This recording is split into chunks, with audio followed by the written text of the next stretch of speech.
Hello বন্ধুরা, আজকে রবিবার মানে স্পেশাল কিছু। তো আজকে আমি স্পেশাল একটা চিকেন করব আর বিরিয়ানি করব। তো চিকেনটা কিভাবে করি দেখেন। আমি এখন গন্ধরাজ চিকেন করব, সেটা কিভাবে করব দেখতে থাকুন। আমি 3 চামচের মতন টক দই নিয়েছি, টক দইটা দিয়ে দেবো।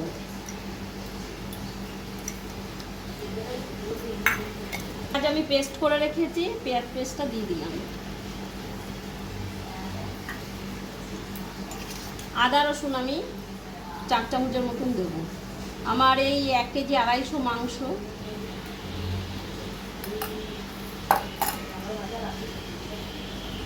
জিরের গুঁড়ো দেবো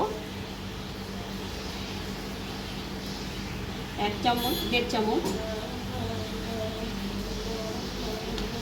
ধনের গুঁড়ো দেবো 2 চামচ। এবার আমি এগুলো মেখে নেব। মাখা হয়ে গেছে, আমি এখন 15 মিনিটের মতন রেস্টে রেখে দেবো। এবার আমি গন্ধরাজ চিকেন করব। আপনাদের এর আগে আমি একদিন দেখিয়েছিলাম গন্ধরাজ চিংড়ি মাছ। এখন দেখেন আমি গন্ধরাজ চিকেনটা কিভাবে করি। কড়াই গরম হয়ে গেছে, আমি কড়াইয়ের মধ্যে তেল দিয়ে দেবো, সর্ষের তেল। আমার তেল গরম হয়ে গেছে, আমি এই গোটা গরম মশলা তেলে দিয়ে দেবো। ম্যারিনেট করে আমি চিকেনটা দিয়ে দেবো।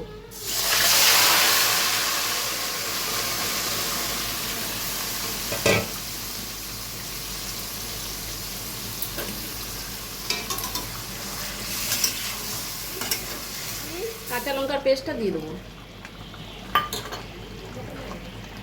চালমগজ আর কাজু বাদাম বাটা দেবো।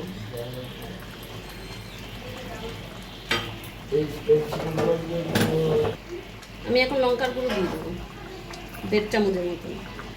যেহেতু আমি কাঁচা লঙ্কাটা দিয়েছি তাই গুঁড়োটা কম দিলাম।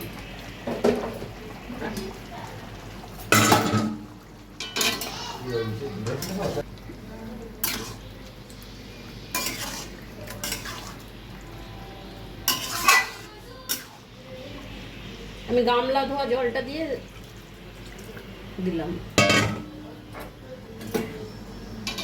নাড়িয়ে নেবো আমি।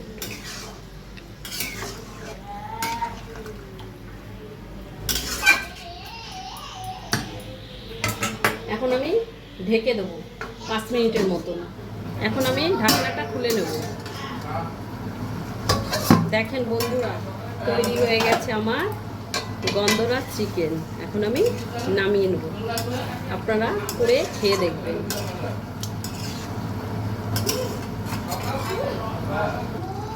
হ্যাঁ।